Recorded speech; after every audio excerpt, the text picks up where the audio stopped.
دین اسلام پر مجھے یا رب استقامت تو مرحمت فرما۔ الحمدللہ رب العالمین والصلاة والسلام علی سید الانبیاء والمرسلین، اما بعد فاعوذ باللہ من الشیطان الرجیم، بسم اللہ الرحمن الرحیم۔ الصلاة والسلام علیک یا رسول اللہ وعلی آلک واصحابک یا حبیب اللہ۔ الصلاة والسلام علیک یا نبی اللہ وعلی آلک واصحابک یا نور اللہ۔ مدنی چینل کے ناظرین، پروگرام قصص النساء کے ساتھ ایک مرتبہ پھر حاضر ہیں انشاءاللہ عز و جل۔ آج ایک بہت ہی دلچسپ، بہت ہی پیارا، بڑا عظیم واقعہ جو کہ قرآنی واقعہ ہے، انشاءاللہ عز و جل ہم قصص النساء پروگرام میں سنیں گے، اور اس سے حاصل ہونے والے اسباق بھی انشاءاللہ عز و جل سنیں گے۔ اس سے پہلے کہ اس قرآنی واقعے کی طرف ہم بڑھیں، آئیے درود پاک کی فضیلت سن لیتے ہیں۔ ہمارے پیارے آقا مدینے والے مصطفیٰ شب اسریٰ کے دولہا صلی اللہ تعالی علیہ وآلہ وسلم ارشاد فرماتے ہیں کہ تم اپنی مجلسوں کو مجھ پر درود پاک پڑھ کر آراستہ کرو کہ تمہارا یہ درود پاک پڑھنا کل بروز قیامت تمہارے لیے نور ہوگا۔ تو آئیے میرے ساتھ مل کر درود پاک پڑھ لیجئے۔ صلو علی الحبیب صلی اللہ تعالی علیہ وسلم۔ قرآن پاک کی دوسری سورت سورہ بقرہ۔ سورہ بقرہ جو کہتے ہیں وہ گائے کو کہتے ہیں، جس میں گائے کا ذکر ہے خاص طور پر، تو اسی وجہ سے اس سورت کا نام ہی سورہ بقرہ رکھ دیا گیا۔ اس کا واقعہ یہ ہے کہ بنی اسرائیل میں ایک بہت ہی نیک اور صالح بزرگ تھے۔ ان کا ایک ہی بچہ تھا جو نابالغ تھا۔ ان کے پاس فقط ایک گائے کی بچھیا تھی۔ ان بزرگ نے اپنی وفات کے قریب اس بچیا کو جنگل لے جا کر ایک جھاڑی کے پاس یہ کہہ کر چھوڑ دیا کہ یا اللہ عز و جل، میں اس بچیا کو اس وقت تک تیری امانت میں دیتا ہوں جب تک کہ میرا بیٹا بالغ ہو جائے۔ یعنی میں اس وقت تک تیری امانت میں دیتا ہوں جب تک کہ میرا بیٹا بالغ ہو جائے۔ اس کے بعد ان بزرگ رحمۃ اللہ تعالی علیہ کی وفات ہو گئی، اور بچیا چند دنوں میں درمیانی عمر کی ہو گئی، اور یہاں بچہ بھی جوان ہو کر اپنی ماں کا بہت فرما بردار اور انتہائی نیکوکار ہوا۔ یعنی بڑا نیک بچہ تھا، اپنے ماں کا بڑا فرما بردار تھا۔ اس نے اپنی رات کو 3 حصوں میں تقسیم کیے رکھا تھا۔ ایک حصہ اس میں سوتا تھا، رات کے ایک حصے میں عبادت کیا کرتا تھا، اور ایک حصہ اپنی ماں کی خدمت میں گزارا کرتا۔ روزانہ صبح جنگل سے لکڑیاں کاٹ کر لاتا اور ان کو فروخت کر کے 1/3 رقم صدقہ کر دیتا، اور 1/3 اپنی ذات پر خرچ کرتا، اور 1/3 رقم اپنی والدہ کو دے دیتا۔ ایک دن لڑکے کی ماں نے کہا، میرے پیارے بیٹے، تمہارے باپ نے میراث میں ایک بچیا چھوڑی ہے جس کو انہوں نے فلاں جھاڑی کے پاس جنگل میں خدا کی امانت میں سونپ دی تھی۔ اب تم اس جھاڑی کے پاس جا کر یوں دعا مانگو کہ اے اللہ، اے حضرت ابراہیم، حضرت اسماعیل اور حضرت اسحاق علیہم السلام کے خدا، تو میرے باپ کی سونپی ہوئی امانت مجھے واپس دے دے، اور اس بچیا کی نشانی یہ ہے کہ وہ پیلے رنگ کی ہے۔ وہ بچیا کیا ہے؟ پیلے رنگ کی ہے، اور اس کی کھال اس طرح چمک رہی ہوگی کہ گویا سورج کی کرنیں اس میں سے نکل رہی ہو، اتنی چمکدار کھال ہوگی اس بچیا کی۔ یہ سن کر لڑکا جنگل میں اس جھاڑی کے پاس گیا اور دعا مانگی، تو فوراً ہی گائیں دوڑتی ہوئی آ کر اس کے پاس کھڑی ہو گئی، اور یہ اس کو پکڑ کر گھر لے آیا۔ تو اس کی ماں نے کہا، بیٹا تم اس گائیں کو لے جا کر بازار میں 3 دینار میں فروخت کر ڈالو۔ اچھا، اس وقت جو ہے گائے کی قیمت جو ہے 3 دینار ہی چل رہی تھی، لیکن ماں نے کہا بیٹے کو، بیٹا 3 دینار کی گائیں بیچنی ہے، لیکن کسی گاہک کو بغیر میرے مشورے گائیں جو ہے بیچنی نہیں ہے. یعنی صحیح ہے 3 دینار کی قیمت ہے، لیکن اگر کوئی گاہک آ جائے تو جب تک مجھ سے مشورہ نہ کر لو بیچنا مت. فرما بردار بیٹا جو ہے بازار کی طرف چل پڑا. بازار میں ایک گاہک آیا جو در حقیقت ایک فرشتہ تھا. اس نے کہا میں گائیں کی قیمت 3 دینار سے زیادہ دوں گا. دیکھیں یہ امتحان لیا جا رہا ہے، چیک کیا جا رہا ہے کہ میں گائیں کی قیمت 3 دینار سے زیادہ دوں گا مگر تم ماں سے مشورہ کیے بغیر گائیں میرے ہاتھ فروخت کر ڈالو. لڑکے نے کہا تم خواہ کتنی بھی زیادہ قیمت لگا دو مگر میں اپنی ماں سے مشورہ کیے بغیر ہرگز گائیں نہیں بیچوں گا. لڑکے نے ماں کو سارا ماجرا بیان کیا تو ماں نے کہا کہ یہ گاہک شاید کوئی فرشتہ ہو، تو اے بیٹے تم اس سے مشورہ کرو کہ ہم اس گائیں کو ابھی فروخت کریں یا نہ کریں. چنانچہ اس لڑکے نے بازار میں جب اس گاہک سے مشورہ کیا، یعنی اس فرشتے سے مشورہ کیا، تو اس نے کہا کہ ابھی تم اس گائیں کو فروخت نہ کرو، آئندہ اس گائیں کو حضرت موسیٰ علیہ السلام کی قوم کے لوگ خریدیں گے تو تم اس گائیں کے چمڑے میں سونا بھر کر اس کی قیمت طلب کرنا تو وہ لوگ اتنی ہی قیمت دے کر خریدیں گے. اللہ اکبر! کہاں 3 دینار اور کہاں گائے کی کھال میں سونا بھر کر جو ہے وہ قیمت لینا. اللہ اکبر! چنانچہ چند ہی دنوں میں بنی اسرائیل میں ایک بہت مالدار شخص جس کا نام عامیل تھا، اس کے چچا کے دونوں لڑکوں نے اس کو قتل کر دیا، اس امیر آدمی کو قتل کر دیا اور اس کی لاش کو ایک ویرانے میں ڈال دیا. صبح کو قاتل کی تلاش شروع ہوئی مگر کوئی سراغ نہ ملا. تو کچھ لوگوں نے حضرت موسیٰ علیہ نبینا علیہ صلاۃ وسلام کی بارگاہ میں عرض کی، قاتل کا پتہ وغیرہ پوچھا تو آپ نے فرمایا تم لوگ ایک گائے ذبح کرو اور اس کی زبان یا دم کی ہڈی لاش کو مارو تو وہ زندہ ہو کر خود قاتل کا نام بتائے. یہ سن کر بنی اسرائیل نے گائے کے رنگ، اس کی عمر وغیرہ کے بارے میں بحث اور کوریدنا شروع کر دیا کہ گائے کا کلر کیسا ہونا چاہیے، دکھنی کیسی چاہیے، موٹی ہو، پتلی ہو، کیا نہیں ہو، سوالات شروع کر دیے. بالآخر جب وہ اچھی طرح سمجھ گئے کہ فلاں قسم کی گائے چاہیے تو ایسی گائے کی تلاش شروع کر دی. یہاں تک کہ جب یہ لوگ اس لڑکے کی گائے کے پاس پہنچے تو ہو بہو یہ ایسی ہی گائے تھی جس کی ان لوگوں کو ضرورت تھی. چنانچہ ان لوگوں نے گائے کے چمڑے میں بھر کر سونا اس کی قیمت دے کر خریدا اور ذبح کر کے اس کی زبان یا دم کی ہڈی مقتول کی لاش کو ماری تو وہ زندہ ہو کر بول اٹھا کہ میرے قاتل میرے چچا زاد دونوں لڑکے ہیں جنہوں نے میرے مال کے لالچ میں مجھے قتل کر دیا. یہ بتا کر وہ شخص دوبارہ مر گیا. چنانچہ ان دونوں قاتلوں کو قصاص میں قتل کر دیا گیا اور نیک آدمی کا لڑکا یعنی مرد صالح کا لڑکا جو اپنی ماں کا فرما بردار تھا کثیر دولت سے مالا مال ہو گیا.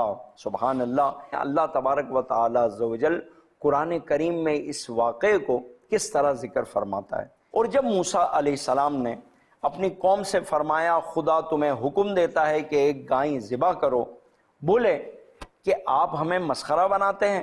فرمایا خدا کی پناہ کہ میں جاہلوں سے ہوں. بولے اپنے رب سے دعا کیجئے کہ وہ ہمیں بتا دے گائے کیسی ہو.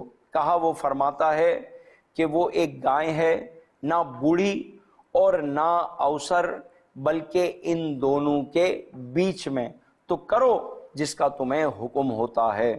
بولے اپنے رب سے دعا کیجئے ہمیں بتا دے اس کا رنگ کیا ہے. کہا وہ فرماتا ہے وہ ایک پیلی گائے ہے جس کی رنگت ڈہڈہاتی دیکھنے والوں کو خوشی دیتی. بولے اپنے رب سے دعا کیجئے ہمارے لیے صاف بیان کرے وہ گائے کیسی ہے، بے شک گائیوں میں ہم کو شبہ پڑ گیا اور اللہ چاہے تو ہم راہ پا جائے. وہ فرماتا ہے کہ وہ ایک گائے ہے جس سے خدمت نہیں لی جاتی کہ زمین میں جوتے اور نہ کھیتی کو پانی دے، بے عیب ہے جس میں کوئی داغ نہیں۔ بولے اب آپ ٹھیک بات لائے تو اسے ذبح کیا، اور ذبح کرتے معلوم نہ ہوتے تھے، اور جب تم نے ایک خون کیا تو ایک دوسرے پر اس کی تہمت ڈالنے لگے، اور اللہ کو ظاہر کرنا جو تم چھپاتے۔ تو ہم نے فرمایا اس مقتول کو اس گائے کا ایک ٹکڑا مارو، اللہ عز و جل یوں ہی مردے جلائے گا اور تمہیں اپنی نشانیاں دکھاتا ہے کہ کہیں تمہیں عقل ہو۔ پیارے پیارے اسلامی بھائیوں، اس قرآن کے عظیم الشان واقعے میں ہمارے لیے بے شمار درس ہے، بے شمار اسباق ہے۔ آئیے اس میں سے کچھ اسباق جو ہے سنتے ہیں۔ پیارے اسلامی بھائیوں، مدنی چینل کے ناظرین، ایک درس تو یہ ملتا ہے کہ خدا کے نیک بندوں کے چھوڑے ہوئے مال میں بڑی خیر و برکت ہوتی ہے۔ کہاں 3 دینار کی گائیں اور کہاں گائیں کی کھال میں سونا بھر کے، اللہ اکبر۔ دیکھ لو کہ اس مرد صالح نے صرف ایک بچیا چھوڑ کر وفات پائی تھی، مگر اللہ تعالیٰ نے اس میں اتنی برکت دی کہ ان کے وارثوں کو اس ایک بچیا کے ذریعے بے شمار دولت مل گئی۔ دوسرا، اس مرد صالح نے اولاد پر شفقت کرتے ہوئے اللہ کی امانت میں سونپا تھا، تو اس سے معلوم ہوا کہ اولاد پر شفقت رکھنا اور اس کے لیے کچھ مال چھوڑنا یہ اللہ والوں کا طریقہ ہے۔ تو ہوتا ہے لوگ فکر کر رہے ہوتے ہیں کہ یار اولاد کے لیے کچھ نہ کچھ چھوڑ کر جائیں کہ بعد میں اولاد کے لیے آسانی ہو، تو اس واقعے سے پتہ چلتا ہے کہ یہ بھی اللہ والوں کا طریقہ ہے کہ اپنی اولاد کے لیے کچھ چھوڑ دینا۔ اچھا، تیسرا سبق، ماں باپ کی فرما برداری اور خدمت گزاری کرنے والوں کو خداوند کریم غیب سے بے شمار رزق عطا فرماتا ہے۔ تو پیارے اسلامی بھائیوں، کہاں بھٹک رہے ہیں؟ آج ہوتا ہے بھائی کاروبار میں تنگی ہے، پریشانی ہے، یہ ہے وہ ہے، جناب مصیبتیں یہاں وہاں مارے مارے پھرتے ہیں، کبھی سیٹ کے قدم دبا رہے ہیں تو کبھی کسی آفیسر کے قدموں میں جا کے بیٹھ رہے ہیں کہ رزق میں برکت ہو جائے۔ ارے رزق کی برکت کی کنجی تو آپ کے گھر پر ہے، ماں باپ، ان کو راضی کریں، آپ کے رزق میں برکت ہوگی۔ یہ واقعہ سنیے، دیکھیے ایک گائے کی بچیا، اور کہاں دنیا جہاں کی دولت مل گئی ایک بچیا سے، تو یہ کیا تھا؟ ماں باپ کی فرما برداری کا صلہ۔ اچھا، ایک اور بات یاد رکھیے کہ ماں باپ اگر کوئی جائز حکم بھی دے، اب جائز کام ہے، کوئی ایسا فرض نہیں ہے، جیسے پانی لانے کا فرمایا، گوشت لے آؤ، کچھ بھی فرمایا، تو یہ کوئی حکم دیا ماں باپ نے، تو یاد رکھیے وہ جائز کام کا حکم جب ماں باپ دیتے ہیں تو وہ حکم واجب ہو جاتا ہے۔ اب وہ کام واجب ہے کرنا، دیر بھی کر رہے ہیں تو گناہگار ہو رہے ہیں، وقت پر فوراً جواب دے کر وہ کام کرنا واجب ہے۔ تو اس ہونہار اور فرما بردار بیٹے پہ قربان جائیے کہ وہ فرشتہ کہہ رہا ہے بھائی 3 دینار جو مارکیٹ ریٹ ہے اس سے زیادہ میں ریٹ دے رہا ہوں، لیکن اس نے کہا نہیں، جب تک جو ہے ماں سے مشورہ نہ کر لوں تب تک میں نہیں بیچوں گا۔ کیا وہ بچے، آج کل کی نوجوان نسل جو ماں باپ کو جو ہے تانے دے رہی ہوتی ہے، ماں کی بات نہیں، خاص طور پہ ماں کی بات بالکل سنتے ہی نہیں ہے، کیونکہ ماں عام طور پہ جو ہے نا خوش مزاجی کرتی ہے، بچوں کے ساتھ گھلی ملی ہوئی ہوتی ہے، باپ کا تو پھر بھی تھوڑا ڈر ہوتا ہے، سن لیتے ہیں، ماں کی بات تو اس کان سے سنی اس کان سے نکالی۔ کیا وہ بچے اس واقعے سے درس لیں گے؟ کیا وہ لڑکے، کیا وہ لڑکیاں اس واقعے سے درس لیں گی کہ ماں باپ کی فرما برداری کا صلہ کیسا ملتا ہے؟ دنیا میں کیسا مل رہا ہے، آخرت کو تو چھوڑ دیں، آخرت میں تو پتہ نہیں کیا کیا صلہ ملے گا، ماں باپ کو خوش کرنے کا صلہ۔ تو پیارے اسلامی بھائیوں، مدنی چینل کے ناظرین، ماں باپ کی فرما برداری کو، ماں باپ کو خوش رکھنا، ماں باپ کو راضی رکھنا، یہ اپنا شعار بنا لیں، اپنی عادت میں شامل کر لیں۔ تو بہرحال ماں باپ کی جو فرما برداری کرتا ہے اسے بے شمار اللہ تعالیٰ رزق عطا فرماتا ہے۔ دیکھ لیجئے کہ اس یتیم لڑکے کو ماں کی خدمت اور فرما برداری کے بدولت اللہ تعالیٰ نے کس قدر مالا مال اور خوشحال کر دیا۔ نمبر 4، خداوند قدوس کے احکام میں بحث اور کرید کرنا مصیبتوں کا سبب بنتا ہے۔ دیکھ لیجئے بنی اسرائیل کو ایک گائے ذبح کرنے کا حکم ہوا تھا، اب ہونا تو یہ چاہیے تھا سیدھا سیدھا جو ہے نا کیا کہتے ہیں وہ گائے ذبح کر لیتے اور ختم، لیکن جناب اب یہ پوچھتے ہیں کہ گائے کا کلر کیسا ہو، جناب اس کی عمر کتنی ہو، دکھنے میں کیسی لگتی ہو، وغیرہ وغیرہ۔ اب یہ سوالات کرتے گئے، پھنستے چلے گئے، یہاں تک کہ اب ان کو ایک ایسی گائے ذبح کرنی پڑی جو نہایت ہی نایاب تھی، اس لیے اس کی قیمت اتنی زیادہ ادا کرنی پڑی کہ دنیا میں کسی گائے کی بھی اتنی قیمت نہیں ہوگی۔ آپ نے کسی گائے کی اتنی قیمت سنی ہے کہ جناب پوری گائے کی کھال میں سونا بھر کے دیا جائے؟ یہ اتنی بڑی قیمت انہیں کیوں دینی پڑی؟ کرید رہے تھے کہ رنگ کیسا ہونا چاہیے، یہ کیسا ہونا چاہیے، وہ کیسا ہونا چاہیے، وغیرہ وغیرہ۔ تو اسی لیے حدیث شریف میں آتا ہے کہ کثرت سوال نے بنی اسرائیل کو ہلاک کیا، اور اسی لیے کہا جاتا ہے، یہ آداب میں سے بھی ہے کہ بہت زیادہ سوالات جو ہے بزرگوں کی بارگاہ میں بیٹھا جائے تو فضول سوالات اور بہت زیادہ سوالات نہ کیے جائیں، فضول سوالات نہ کیے جائیں۔ ہاں ورنہ سوالات کرنا آدھا علم ہے، سوالات کرنا آدھا علم ہے، علم کی کنجی ہے سوالات۔ آپ سوالات کرتے جائیں گے، چیز جو ہے وہ روزے روشن کی طرح آپ کے سامنے عیاں ہوتی چلی جائے گی۔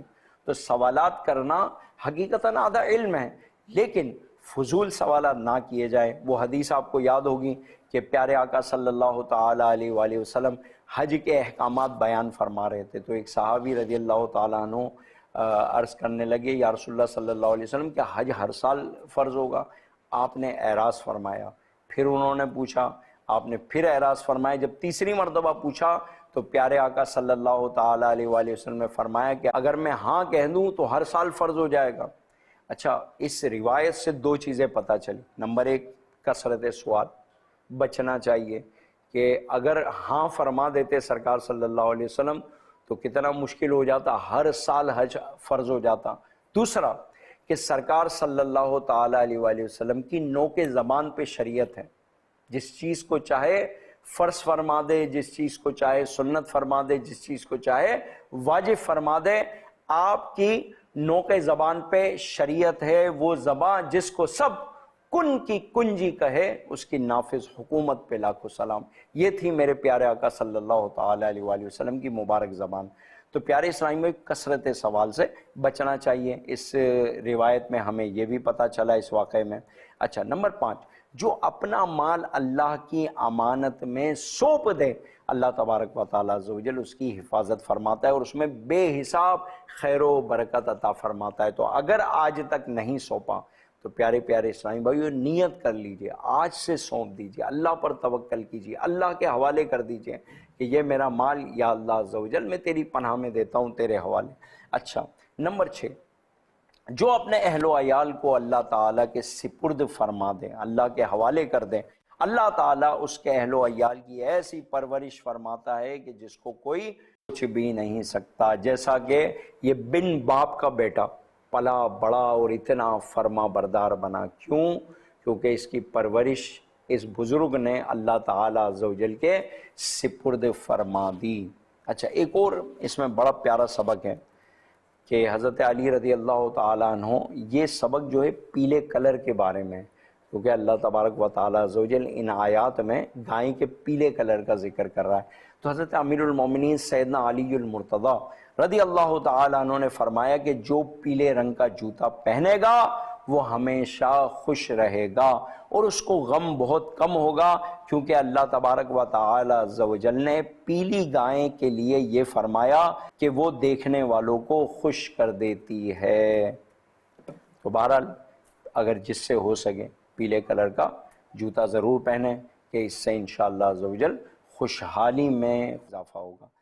نمبر 8، اس سے معلوم ہوا کہ قربانی کا جانور جس قدر بھی زیادہ بعیب، خوبصورت اور قیمتی ہو، اسی قدر زیادہ بہتر ہوتا ہے۔ اب یہ پوچھتے گئے کہ کیسی گائیں ہونی چاہیے، کیا ہونا چاہیے، تو اللہ تبارک و تعالیٰ عز و جل نے جو گائیں کے اوصاف بیان فرمائیں تو ان اوصاف سے پتہ چلتا ہے کہ یہ اللہ تبارک و تعالیٰ عز و جل کی پسندیدہ قربانی ہے۔ تو گائیں کے اوصاف ایسے بیان کیے، بے عیب ہو، پیلے رنگ کی ہو، وغیرہ وغیرہ، خوبصورت ہو، تو اس سے پتہ چلتا ہے اس طرح کی گائیں جو ہے قربانی کے لیے زیادہ مناسب ہے۔ تو پیارے اسلامی بھائیوں، مدنی چینل کے ناظرین، آپ نے ملاحظہ فرمایا کہ ماں کے فرما بردار بیٹے کو اللہ پاک نے کیسے انعام سے نوازا۔ یقیناً وہ اولاد بہت خوش نصیب ہے جو اپنے ماں باپ کی فرما بردار اور خدمت گزار ہے۔ آئیے اب اللہ پاک کے بہت بڑے ولی کا واقعہ سنیے کہ کس طرح انہوں نے اپنی ماں کی خدمت کے صلے میں ولایت حاصل کی، یعنی کس طرح ان کو اپنی ماں کی خدمت کے صلے میں ولایت سے نوازا گیا۔ حضرت سیدنا بایزید بستامی رحمۃ اللہ تعالی علیہ فرماتے ہیں، سخت رات میری ماں نے مجھ سے پانی مانگا، میں آب خورا یعنی گلاس بھر کر لے آیا، مگر ماں کو نیند آ گئی۔ اللہ اکبر، میں نے جگانا مناسب نہ سمجھا، پانی کا آب خورا لیے اس انتظار میں ماں کے قریب کھڑا رہا کہ ماں کب بیدار ہوتی ہے اور مجھ سے پانی لیتی ہے تو میں پانی پیش کروں۔ کھڑے کھڑے کافی دیر ہو چکی تھی اور آب و خورے سے کچھ پانی بہہ کر میری انگلی پر جم کر برف بن گیا۔ سردی کا موسم تھا، سخت سردی، تو فرماتے ہیں کہ میری انگلی پر پانی گرا اور وہ جم کے برف بن گیا۔ بہرحال جب والدہ محترمہ بیدار ہوئی تو میں نے آب خورا پیش کیا، برف کی وجہ سے چپکی ہوئی انگلی جوں ہی آب خورے سے جدا ہوئی اس کی کھال ادھڑ گئی اور خون بہنے لگا۔ ماں نے دیکھ کر فرمایا یہ کیا ہے؟ میں نے سارا ماجرا عرض کیا تو انہوں نے ہاتھ اٹھا کر دعا کی، اے اللہ میں اس سے راضی ہوں، تو بھی اس سے راضی ہو جا۔ سبحان اللہ۔ جن خوش نصیبوں کے ماں باپ زندہ ہے ان کو چاہیے کہ روزانہ کم از کم ایک بار ان کے ہاتھ پاؤں ضرور چوما کریں۔ والدین کی تعظیم کا بڑا درجہ ہے، بڑا درجہ ہے۔ تو پیارے پیارے اسلامی بھائیو، دیکھا آپ نے یہ اللہ کے ولی حضرت بایزید بستامی رحمۃ اللہ تعالیٰ علیہ، ماں کی دعا کی برکت سے ان کو ولایت ملی، یہ اللہ کے ولی بنے۔ تو پیارے اسلامی بھائیو، اگر چاہتے ہیں کہ اللہ ہم سے راضی ہو جائے تو سب چھوڑیے، سب سے پہلے اپنی امی جان کو راضی کیجیے، اپنے والد صاحب کو راضی کیجیے کہ باپ کی رضا میں اللہ کی رضا ہے۔ وہ یہ ماں باپ راضی ہو گئے، یہی ہماری جنت ہے، یہی ہمارا جہنم ہے اگر ان کی نافرمانی کی تو۔ اگر ماں باپ راضی ہو گئے انشاءاللہ عز و جل اللہ راضی ہو جائے گا۔ پیارے آقا مدینے والے مصطفیٰ صلی اللہ علیہ وسلم فرماتے ہیں کہ الجنت تحت اقدام الامہات، فرماتے ہیں یعنی جنت ماؤں کے قدموں کے نیچے ہیں، یعنی ان سے بھلائی کرنا جنت میں داخلے کا سبب ہے۔ والدہ کے قدم کو بوسہ بھی دے سکتا ہے۔ حدیث پاک میں جس نے اپنی والدہ کا پاؤں چوما تو ایسا ہے جیسے اس نے جنت کی چوکھٹ کا بوسہ دیا۔ اللہ اکبر۔ واقعی وہ شخص بڑا خوش نصیب ہے جو ماں باپ کو خوش رکھتا ہے، اور جو بدنصیب ماں باپ کو ناراض کرتا ہے اس کے لیے بربادی ہی بربادی ہے۔ یہ حقیقت ہے کہ ماں باپ کو ستانے والوں کو آخرت میں تو جو سزا ملے گی اسے دنیا میں ہی سخت سزا مل جاتی ہے۔ ایک شخص کی ماں سخت بیمار موت کے بچھونے پر پڑی تھی، اس کے باوجود نالائق بیٹے نے اس کے ساتھ بدتمیزی کی اور اس بیچاری کو تنہا چھوڑ دیا، اور وہ غریب اس حالت میں تنہائی میں انتقال کر گئی۔ وقت گزرتا گیا، 30 سال بعد اس نالائق بیٹے کو دست لگ گئے اور نہایت کمزور ہو گیا۔ ہاتھوں کا کیا یوں آڑے آیا کہ رو رو کر کہتا سنا گیا کہ میرے 3 بیٹے ہیں مگر میری بالکل پرواہ نہیں کرتے، میں کئی روز سے بیمار پڑا ہوں مگر ایک بھی ملنے نہیں آیا۔ آخر کار وہ اپنی ماں کی طرح رات کو اکیلا مر گیا۔ صبح محلے والوں نے دیکھا کہ اکیلی لاش پر چونٹیاں اکٹھی ہو چکی تھی اور اس کو کاٹ رہی تھی۔ اللہ اکبر۔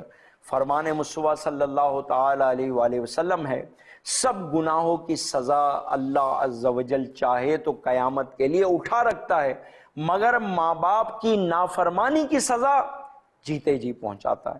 تو پیارے اسلامی بھائیوں، کہیں ایسا نہ ہو کہ ماں باپ کی نافرمانی ہماری دنیا ہماری آخرت سب کچھ برباد کر دے۔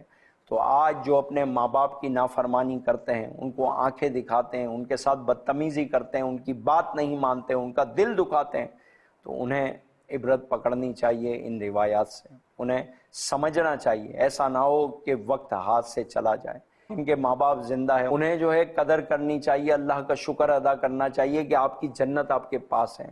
آج بھی ان کا ادب کر کے، ان کی دعائیں لے کر اپنی دنیا بھی جنت بنا سکتے ہیں اور جنت بھی حاصل کر سکتے ہیں۔ آج بھی، آج موقع ہے۔ اگر یہ چلے گئے تو پچھتانے کے سوا کچھ ہاتھ میں نہیں رہے گا. تو ان کا ادب کیجئے، انشاءاللہ عزوجل دنیا اور آخرت دونوں سنور جائے گی. ورنہ آج اگر ہم اپنے ماں باپ کی نافرمانی کریں گے تو جیسی کرنی ویسی بھرنی، سر کر چلے گا. ہمیں بھی باپ بننا ہے، کل ہمارے بچے بھی ہماری نافرمانی کریں گے. تو پیارے اسلامی بھائیوں، اسی کے ساتھ اجازت چاہتے ہیں. اللہ تعالی ہمیں اپنے والدین کی خدمت کرنے کی توفیق عطا فرمائے، اور جن کے والدین دنیا سے چلے گئے ہیں ان کی مغفرت فرمائے. اسی کے ساتھ اجازت چاہتے ہیں. انشاءاللہ عزوجل اگلے سلسلے میں نئے واقعے کے ساتھ، نئے قصے کے ساتھ، نئے اسباق کے ساتھ دوبارہ ملیں گے. وما علینا الا البلاغ. دین اسلام پر مجھے یا رب استقامت تو مرحمت فرما.